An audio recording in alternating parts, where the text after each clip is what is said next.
Assalamualaikum warahmatullahi wabarakatuh. Bertemu lagi dengan saya Muhammad Ilyas Alfaris dengan NIM 21087039 dalam mata kuliah pengantar kewirausahaan.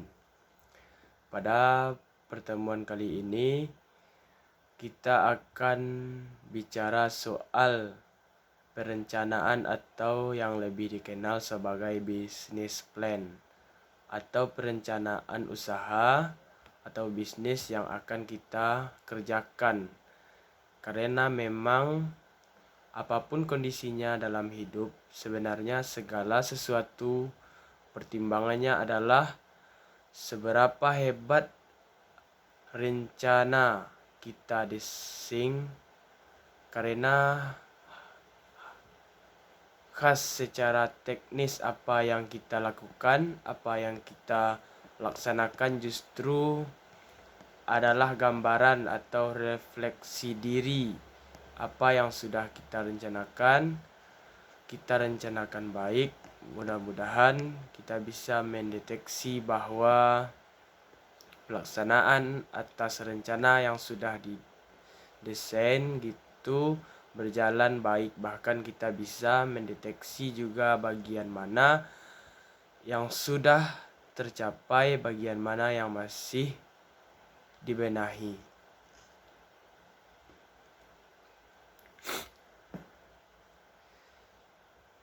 Bagaimana masih diperbaiki itu semua dari sketsa rencana yang sudah dibuat, bahkan orang-orang hebat di muka bumi ini sukses itu akibat refleksi rencana yang sangat matang. Jadi dalam dunia usaha kita mengenal istilah business plan. Nanti akan kita coba jabarkan apa sebenarnya business plan dan seperti apa sebenarnya rencana usaha dan kenapa harus didesain sedemikian rupa. Dan jelas dalam materi kali ini kita akan coba lihat flank, mulai dari pengertian konsep secara umum tentang business plan atau rencana usaha. Kemudian kita coba kaji bagaimana tujuan dari rencana itu didesain atau dibuat. Mulai dari pengertian konsep secara umum tentang business plan atau rencana usaha. Kemudian kita coba kaji tujuan apa dari rencana itu didesain atau dibuat. Bagaimana prinsip-prinsip yang harus diikuti prinsip rencana usaha dan ada tidak formatnya dan format khusus tidak dalam konteks bisnis plan. Kemudian juga bagaimana kita bisa mendeteksi bahwa perencanaan usaha atau bisnis plan itu dianggap sebagai satu rencana bisnis yang baik. Mudah-mudahan nanti kita juga bisa membahas teknik presentasi.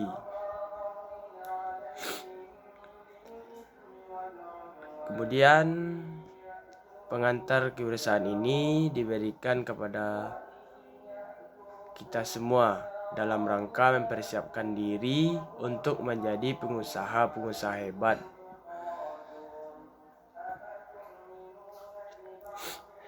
Dan selanjutnya yang pertama kita coba menganalisis sebenarnya konsep atau pengertian dari business plan atau rencana usaha yang dibuat itu apa.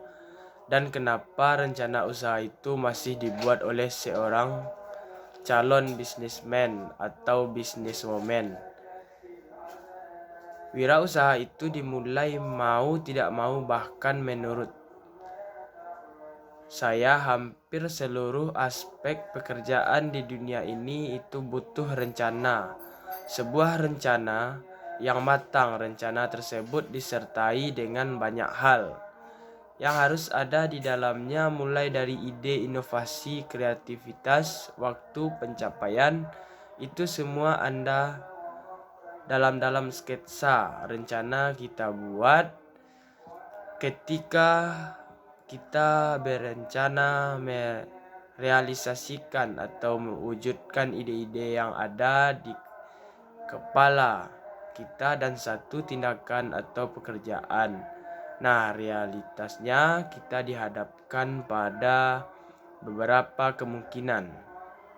Pada beberapa kemungkinan diantaranya satu, pekerjaan kita berhasil sehingga kita mendapatkan uang atau materi, atau sebaiknya yang kedua, kebalikan dari itu, pekerjaan kita menjadi gagal dan kita harus memikirkan kembali apa rencana berikutnya. Bahkan bisa jadi dalam konteks kegagalan ini kita akan kehilangan banyak modal atau mengalami kerugian. Nah, seorang wirausaha, khususnya wirausaha baru, cenderung melakukan kegiatan yang kita sebut sebagai trial, M&R, atau ya cobalah.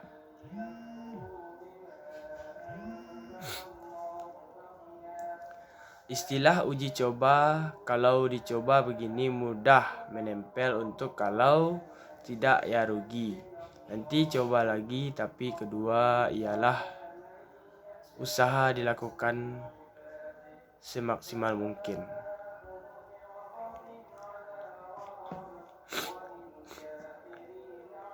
Tanpa melakukan evaluasi terhadap apa yang sudah mereka lakukan, kenapa mereka gagal, kenapa dari trial and error itu justru errornya lebih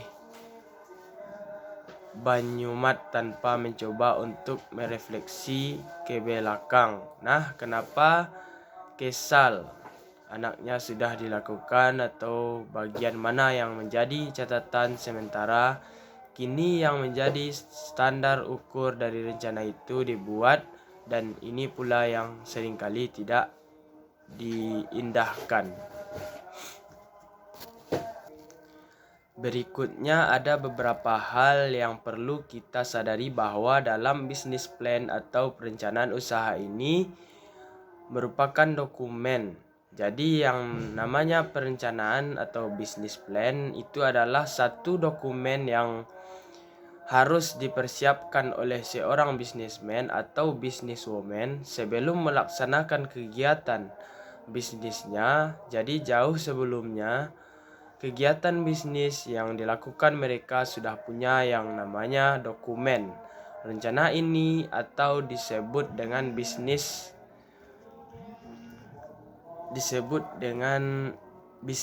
blade. Walaupun bisnis yang beragam dari banyak, misalnya dalam aspek produk atau jasa yang diberikan, yang kita bisa saja mendesain satu bisnis plan yang sama untuk banyak produk tadi. Nah, setiap rencana bisnis itu mau tidak mau harus disadari banyak elemen-elemen yang muncul di dalamnya.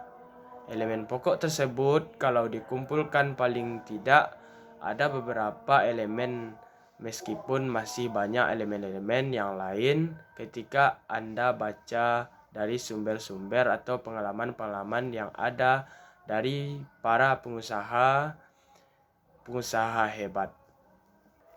Setiap pengusaha baru, mereka yang punya keinginan untuk membuka satu usaha, pasti mereka punya visi yang jelas usahanya mau diapain ke depannya, akan bagaimana turunlah dalam bentuk misi dan program-program kegiatan, kemudian tujuannya jelas terhadap usaha yang akan dibukanya. Dan yang kedua, dalam perencanaan usaha itu sebenarnya baru dikatakan baik ketika memiliki rasionalitas dan faktual, yaitu harus masuk akal, jangan mengandai-andai terlalu tinggi, terlalu bermimpi, tapi harus faktual, terus masuk akal, realistis. Artinya adalah kalau memang ide kreatifnya luar biasa, tapi ide kreatif tidak hanya sekedar sesuatu yang wah tanpa bisa dilakukan namanya realistis, berarti dapat dilaksanakan, bisa dieksekusi, kemudian punya orientasi masa depan dan didukung juga oleh data dan fakta yang ada. Jadi tidak hanya sekedar omongan saja, jadi semuanya terstruktur fakta, data, realistis, masuk akal. Yang ketiga, perencanaan usaha itu memang dipersiapkan untuk tindakan yang berkelanjutan serta mempertimbangkan kondisi dan mampu memprediksi pada keadaan di masa yang akan datang. Karena saat itu usaha tidak dilakukan hanya untuk hari ini, tetapi jangka panjangnya ada kapten dan ada jangka waktunya, jangka pendek, jangka menengah, jangka panjang. Artinya mustahil bahwa kita hanya berpikir bahwa usaha itu dilakukan hari ini, lihat aja nanti, lihat jalan. Nggak mungkin ketika satu bisnis dilakukan secara serius, maka prediksi jangka panjangnya atau masa depan itu sudah masuk dalam wadah pikiran si bisnismen itu. Tertuang dalam bisnis plan-nya, maka ini salah satu indikator dikatakan bisnis lainnya dianggap sebagai bisnis plan yang cukup baik, dan ciri terakhir adalah dari sekian banyak ciri lain. Jadi kita bahas beberapa saja. Mudah-mudahan Anda menemukan data lain, ciri lain, atau sumber-sumber lagi yang semakin sempurna untuk satu usaha yang barangkali memang rencanakan ada desain di kemudian hari. Sekian materi pada perkuliahan pertemuan 12. Saya Muhammad Ilyas Faris. Assalamualaikum warahmatullahi wabarakatuh.